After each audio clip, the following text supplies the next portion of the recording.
आज के इस वीडियो में हम देखेंगे साइंस के कुछ महत्वपूर्ण क्वेश्चन। सबसे पहले यूट्यूब चैनल में आप सभी लोगों को स्वागत है और जितनी भी सारे देख रहे हैं सभी से निवेदन है कि वीडियो को लाइक करेंगे और सब्सक्राइब करेंगे, बेल आइकन दबा के। चलिए दोस्तों, बात करते हैं क्वेश्चन नंबर फर्स्ट का। क्वेश्चन नंबर फर्स्ट में कहता है कि निम्न में से कौन सा सबसे अस्थाई तत्व है। निम्न में से कौन सा तत्व है जो कि सबसे अस्थाई तत्व है। तो सबसे अस्थाई तत्व की बात करेगा तो सीसा है जो सबसे अस्थाई तत्व है, यानी कि ऑप्शन नंबर क्या हो जाएगा, ऑप्शन नंबर बी हो जाएगा। सीसा है जो सबसे अस्थाई तत्व, जो कौन है, सीसा है। और क्वेश्चन नंबर 2 की बात करते हैं। क्वेश्चन नंबर 2 में कहता है कि अक्रिय गैसों की खोज किसने की है। तो अक्रिय गैसों की खोज रेमजे को जाता है। कौन? रेमजे को जाता है। अक्रिय गैसों की खोज कौन? रेमजो ने किए हैं अक्रिय गैसों की खोज। देखिए इससे और क्वेश्चन कितना निकलता है। कैवेंडिश जो है, हेनरी कैवेंडिश जो थे वो हाइड्रोजन की खोज किए थे। हाइड्रोजन की खोज कौन किए थे? हेनरी कैवेंडिश जो है हाइड्रोजन की खोज किए थे। और आगे बात करते हैं क्वेश्चन नंबर 3 की बात है। तो क्वेश्चन नंबर 3 कहता है कि खाना को पकाते समय सर्वाधिक मात्रा में नष्ट होता है। तो जब खाना हम लोग बनाते हैं तो खाना को पकाते समय सर्वाधिक मात्रा में जो नष्ट होता है वो होता है विटामिन। कौन होता है? विटामिन होता है। सर्वाधिक मात्रा में जो नष्ट होता है वो है विटामिन। उसके बाद क्वेश्चन नंबर 4 कहता है कि पीले फास्फोरस को रखा जाता है। तो पीले फास्फोरस को किरोसिन के तेल में डुबा के रखा जाता है। ठीक है। आगे कहता है क्वेश्चन नंबर 5 कहता है कि कौन सी गैस चांदी की सतह को काला कर देता है। तो कौन सा ऐसा गैस है जो चांदी की सतह को क्या कर देता है? काला कर देता है। तो चांदी की सतह को काला करने की बात करें तो ओजोन गैस, इसका होता है O3। O3 जो है इसका रासायनिक नाम है O3। ठीक है। कार्बन डाइऑक्साइड को CO2, ऑक्सीजन को जानते हैं, ऑक्सीजन को O से इंडिकेट करते हैं। और ये क्या है? ऑक्सीजन जो है इसका परमाणु संख्या कितना होता है? तो ऑक्सीजन का परमाणु संख्या होता है 8। ठीक है। आगे बात करते हैं क्वेश्चन नंबर कहता है 6। क्वेश्चन नंबर 6 में कहता है यूरिया में नाइट्रोजन होती है। तो यूरिया में जो नाइट्रोजन होती है 46% है जो यूरिया में नाइट्रोजन होती है। ऑप्शन नंबर सी हो जाएगा। यूरिया का फार्मूला क्या होता है भाई? तो NH2CO NH2, ये होता है यूरिया का फार्मूला। ठीक है। आगे बात करते हैं क्वेश्चन नंबर 7 की बात करता है। तो क्वेश्चन नंबर 7 में कहता है कि मूंगफली के तेल में हाइड्रोजनीकरण प्रयुक्त उत्प्रेरक। तो मूंगफली के तेल में हाइड्रोजनीकरण में प्रयुक्त उत्प्रेरक के रूप में क्या प्रयोग करते हैं भाई? तो निकेल का प्रयोग करते हैं। और निकेल का प्रयोग करते हैं मूंगफली के तेल में हाइड्रोजनीकरण के रूप में। ठीक है। आगे बात करते हैं क्वेश्चन नंबर 8 की। तो क्वेश्चन नंबर 8 कहता है कि आतिशबाजी में लाल रंग किसका सूचक है, यानी मूलक के कारण जो होता है। तो देखिए आतिशबाजी में जो लाल रंग है वो स्ट्रैंसियम के कारण होता है, लेकिन हरा रंग की बात करेगा तो बेरियम के कारण आतिशबाजी में जो हरा रंग होता है वो बेरियम या जो पटाखा जो होता है ना, पटाखा में के आतिशबाजी जो किया जाता है उसमें बेरियम प्रयोग किया जाता है, जिसमें हरा रंग दिखाई देता है या जब पटाखा छोड़ते हैं तो दिखाई देता है। उसके बाद क्वेश्चन नंबर 9 कहता है कि अम्लों व क्षारों को अभिक्रिया के फलस्वरूप बने पदार्थ को कहते हैं। तो अम्ल और क्षार की अभिक्रिया के फलस्वरूप जो बने पदार्थ होते हैं उन्हें क्या कहा जाता है? तो उन्हें कहा जाता है लवण। ठीक है, उन्हें क्या कहा जाता है? लवण कहा जाता है।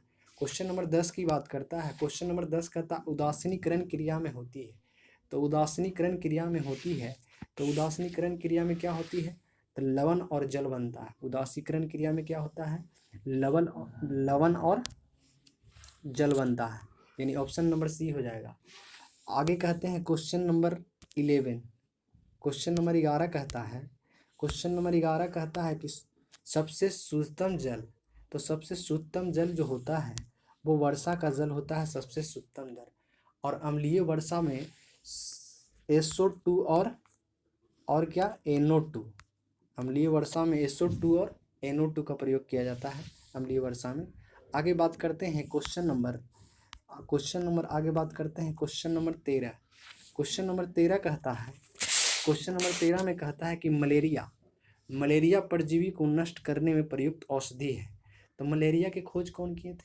तो मलेरिया जो कीटाणु जो है उसका खोज रोनाल्ड रस के द्वारा किया गया था। ठीक है, आगे बात करते हैं रोनाल्ड रस तो मलेरिया की खोज, कीटाणु के खोज किए थे। और उसके बाद करें मलेरिया परजीवी को नष्ट करने में प्रयुक्त जो औषधि होता है वो औषधि का क्या नाम है? तो औषधि का जो नाम है वो है ऑप्शन नंबर ए, यानी कि क्लोरोक्यूविन। क्लोरोक्यूविन क्या जी प्रयोग करते हैं? क्लोरोक्यूविन, ऑप्शन नंबर ए हो गया। आगे बात करते हैं क्वेश्चन नंबर 14 की। क्वेश्चन नंबर 14 में कहता है, क्वेश्चन नंबर 14 में कहता है कि किसमें कार्बन की प्रतिशत मात्रा सबसे अधिक होती है? तो सबसे अधिक की बात कर रहा है, तो किसमें कार्बन की प्रतिशत की मात्रा सबसे अधिक पूछा जा रहा है, सबसे कम नहीं, सबसे अधिक पूछा जा रहा है। तो अधिक पूछा जा रहा है तो ढलवा लोहा में सबसे अधिक होता है। ढलवा लोहा में सबसे अधिक होता है कार्बन की मात्रा। ठीक है, और पेटवा लोहा में कार्बन का प्रतिशत सबसे कम होता है। ठीक है, आगे बात करते हैं क्वेश्चन नंबर 15 की बात करते हैं। क्वेश्चन नंबर 50 कहता है कि आदर्श गैसों की आंतरिक ऊर्जा निर्भर करती है। तो आदर्श गैसों की आंतरिक ऊर्जा निर्भर जो करती है, किस पे निर्भर करती है? तो ये ताप पे निर्भर करती है, टेम्परेचर पे निर्भर करती है। आदर्श गैसों की आंतरिक ऊर्जा जो निर्भर करती है ताप पे निर्भर करती है। ठीक है, आगे कहता है दाब बराबर क्या होता है फार्मूला? तो दाब बराबर फार्मूला होता है P बराबर फोर्स बटा एरिया। ठीक है, फोर्स बटा एरिया, ऑप्शन नंबर बी में है ना। आगे कह रहा है क्वेश्चन नंबर 16। क्वेश्चन नंबर 16 में कह रहा है कुकिंग गैस का मिश्रण होता है। तो कुकिंग गैस का जो मिश्रण होता है वो किस चीज़ का मिश्रण होता है? तो कुकिंग गैस में क्या प्रयोग करते हैं? ब्यूटेन और प्रोपेन। ब्यूटेन और प्रोपेन कुकिंग गैस में प्रयोग करते हैं। क्वेश्चन नंबर 17 की बात करता है। क्वेश्चन नंबर 17 में सबसे कठोर पदार्थ, तो सबसे कठोर पदार्थ कौन है? हीरा। सबसे कठोर पदार्थ हीरा, लेकिन सबसे कठोर अगर धातु पूछेगा तो कौन है? प्लेटिनम है। ठीक है, आगे बात करते हैं क्वेश्चन नंबर 18 की।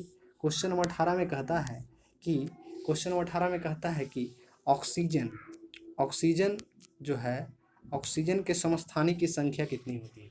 तो ऑक्सीजन के 2 समस्थानिक होते हैं। ऑप्शन नंबर ए हो जाएगा, ऑप्शन नंबर ए हो जाएगा। आगे बात करते हैं क्वेश्चन नंबर 19 कहता है, क्वेश्चन नंबर 19 कहता है कि धातु के तार में विद्युत ऊर्जा का प्रवाह किसके कारण होता है? तो धातु के तार में विद्युत ऊर्जा प्रवाह किसके कारण होता है ये पूछा जा रहा है। क्वेश्चन नंबर 19 की बात कर रहा है। तो धातु के जो तार होते हैं, पहले बात करते हैं कि विद्युत धारा है जो, इसका SI यूनिट होता है विद्युत धारा के एम्पियर, एमीटर से इसको मापा जाता है। तो बोल रहा है धातु के तार में विद्युत धारा का प्रवाह किसके कारण होता है? तो धातु के तार में विद्युत धारा का जो प्रवाह होता है वो इलेक्ट्रॉन के कारण होता है। ठीक है, आगे बात करते हैं इलेक्ट्रॉन का खोज कौन किया है? तो जे थॉमसन। प्रोटॉन का खोज कौन किया है? तो गोल्डस्टीन किए हैं। इलेक्ट्रॉन का खोज जे थॉमसन, प्रोटॉन का खोज गोल्डस्टीन और न्यूट्रॉन का खोज चैडविक। ठीक है, आगे बात करते हैं क्वेश्चन नंबर 20 की बात करता है जल शीशा यानी वाटर ग्लास का रासायनिक सूत्र क्या होता है? तो वाटर ग्लास का रासायनिक जो सूत्र होता है Na2 Na2SI Na2SiO3 Na2 Na2SI Na2SiO3 यही होता है जो कि। आगे बात करते हैं क्वेश्चन नंबर कितना है? तो क्वेश्चन नंबर 21 है। क्वेश्चन नंबर 21 में कहता है कि ड्यूटेरियम के नाभिक में होते हैं। तो ड्यूटेरियम के जो नाभिक है, तो ड्यूटेरियम के नाभिक में होते हैं, तो ड्यूटेरियम के जो नाभिक है उसमें क्या क्या होते हैं ये बात पूछा जा रहा है। तो ड्यूटेरियम जैसे इसका फार्मूला होता है D2O, D2 तो फार्मूला होता है D2O, ठीक है। तो D2O इसका अनुभार होता है 20 होता है, और कह रहा है कि ड्यूटेरियम के नाभिक में होते हैं। तो ड्यूटेरियम के जो नाभिक में क्या होते हैं भाई, तो नाभिक में कौन कौन रहता है, प्रोटॉन और न्यूट्रॉन रहता है, और इलेक्ट्रॉन है जो कक्षा के चारों ओर चक्कर लगाते रहता है। तो यही बात है कि ड्यूटेरियम के नाभिक में क्या होते हैं, एक इलेक्ट्रॉन और एक प्रोटॉन, यानी ऑप्शन नंबर क्या हो जाएगा, डी हो जाएगा, ठीक है। आगे कह रहा है यूरेनियम के समस्थानिक कितना होता है। यूरेनियम के समस्थानिक की बात करता है, तो यूरेनियम के समस्थानिक कितना होता है, यूरेनियम होता है 9238, यानी कि ऑप्शन नंबर बी हो जाएगा, ठीक है। आगे बात करता है क्वेश्चन नंबर 23 की, हाइड्रोजन का समस्थानिक। तो हाइड्रोजन के 3 समस्थानिक होते हैं, हाइड्रोजन के 3 समस्थानिक होते हैं, ड्यूटेरियम, ट्राइटियम, प्रोटियम, ठीक है। आगे बात करते हैं क्वेश्चन नंबर 24 का। क्वेश्चन नंबर 24 की बात करते हैं, देखिए इससे कितना क्वेश्चन निकलता है। अनिश्चितता के सिद्धांत का प्रतिपादन किसने किया है। तो अनिश्चितता के सिद्धांत का प्रतिपादन जो किया गया था हाइजेनबर्ग के द्वारा किया गया था। किनके द्वारा किया गया था, हाइजेनबर्ग के द्वारा किया गया था। आइंस्टीन क्या दिए थे, आइंस्टीन दिए थे सापेक्षता का सिद्धांत, आइंस्टीन के द्वारा दिया गया था। और आइंस्टीन क्या दिए थे, E बराबर MC², E बराबर MC², ये भी दिया गया था आइंस्टीन के द्वारा। और आगे बात करते हैं क्वेश्चन नंबर कितना, रदरफोर्ड। आगे बात करते हैं क्वेश्चन नंबर से पहले देखिए रदरफोर्ड जो है परमाणु के नाभिक की खोज की है। आगे बात करते हैं क्वेश्चन नंबर 25 का। क्वेश्चन नंबर 25 कहता है कि स्थिर ताप पर गैस का आयतन कम करने से उसका दाब पे क्या इफेक्ट पड़ेगा, यही पूछा जा रहा है। तो स्थिर, जब टेम्परेचर स्थिर रहेगा तो गैस का आयतन यानी कि वॉल्यूम कम करने पर उसका दाब क्या हो जाएगा, बढ़ जाएगा, यानी ऑप्शन नंबर क्या हो जाएगा, ऑप्शन नंबर सी हो जाएगा, ठीक है। आगे बढ़ते हैं क्वेश्चन नंबर है जो 26। क्वेश्चन नंबर 26 में कहता है परमाणु भट्टी में कौन सा ईंधन प्रयुक्त होता है। तो परमाणु भट्टी में जो है कौन सा ईंधन होता है, तो परमाणु भट्टी में जो होता है यूरेनियम। यूरेनियम को अभी बताए थे कितना होता है, यूरेनियम को जो अयस्क होता है पिच ब्लेंड होता है, पिच ब्लेंड यूरेनियम का अयस्क, ठीक है। आगे बात करते हैं कितना नंबर हो गया, आगे बात करते हैं क्वेश्चन नंबर 27 में कहता है कि भोपाल गैस जो दुर्घटना हुआ था, भोपाल गैस दुर्घटना किस गैस का रिसाव हुआ। तो देखिए भोपाल जो गैस दुर्घटना हुआ था 2 या 3 दिसंबर 1984 को हुआ था, जिसमें मिथाइल आइसोसाइनाइड जो गैस है उसका रिसाव हुआ था। तो इसका आंसर हो जाएगा, आंसर क्या हो जाएगा, तो इसका आंसर जो हो जाएगा मिथाइल आइसोसाइनाइड, यानी ऑप्शन नंबर सी हो जाएगा, ठीक है। मिथाइल आइसोसाइनाइड यानी ऑप्शन नंबर सी हो जाएगा, ठीक है। आगे बात करते हैं, ऑप्शन नंबर सी हो जाएगा। सिंदूर का रासायनिक नाम क्या होता है, तो सिंदूर का मर्क्यूरिक कौन सा होता है, सिंदूर का रासायनिक नाम पूछा जा रहा है, तो सिंदूर का रासायनिक नाम मर्क्यूरिक सल्फाइड होता है, ऑप्शन नंबर बी हो जाएगा, ठीक है, ऑप्शन नंबर बी हो जाएगा, ठीक है। आगे बात करते हैं 29 का। 29 में कहता है कि रेडियो कार्बन डेटिंग किसका निर्धारण होता है। देखिए इससे क्वेश्चन कितना निकलता है, तो रेडियो कार्बन डेटिंग जो 29 नंबर क्वेश्चन कहता है, रेडियो कार्बन डेटिंग में किसका निर्धारण होता है, तो रेडियो कार्बन डेटिंग में जो होता है मानव की आयु तो निर्धारण होगा नहीं, ये तो गलत बात है सरासरी। उसके बाद कहता है क्वेश्चन नंबर 29 में कहता है कि रेडियो कार्बन डेटिंग में तो जीवाश्म की आयु ज्ञात की जाती है, किस चीज़ का, जीवाश्म की आयु। और अगर पृथ्वी की आयु ज्ञात करना हो तो यूरेनियम डेटिंग का प्रयोग करते हैं, क्वेश्चन निकला ना जी। आगे बात करते हैं क्वेश्चन नंबर 30 का। क्वेश्चन नंबर 30 कहता है कि सूर्य जो है, सूर्य की किरणें कौन सा भाग सोलर कुकर को गर्म करता है। जो सूर्य का जो किरणें आती है कौन सा भाग सोलर कुकर को गर्म करता है, ठीक है। किरणें है जो कौन सा भाग सोलर कुकर को गर्म करता है, तो सोलर कुकर को गर्म कौन करता है भाई, तो इंफ्रा किरणें, इंफ्रा रे जो है ऑप्शन नंबर ए हो जाएगा, ठीक है।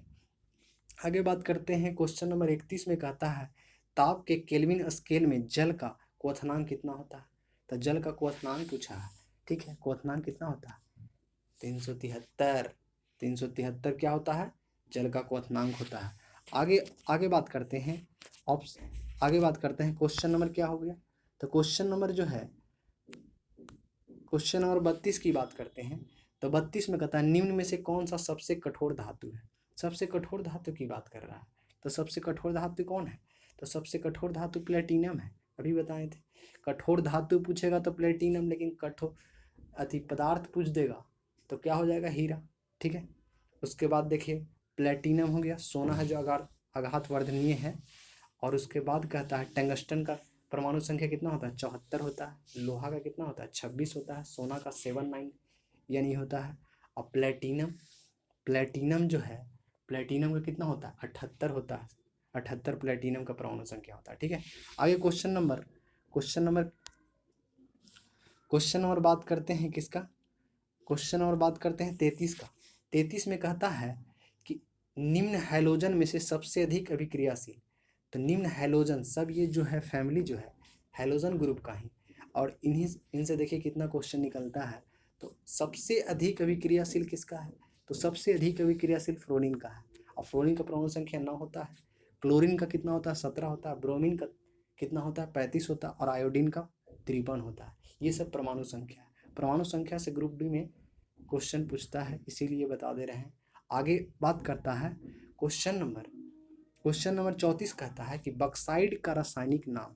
तो बक्साइड का रासायनिक नाम, बक्साइड किसका अयस्क है, सोडियम का अयस्क है। और इसका जो रासायनिक नाम होता है कौन होता है, तो रासायनिक नाम इसका क्या होता है बक्साइड का भाई। तो बक्साइड का रासायनिक नाम क्या होता है, तो बक्साइड का जो रासायनिक नाम होता है वो क्या होता है भाई, ये बात करते हैं। तो बक्साइड का जो रासायनिक नाम है एल्युमिनियम ऑक्साइड है।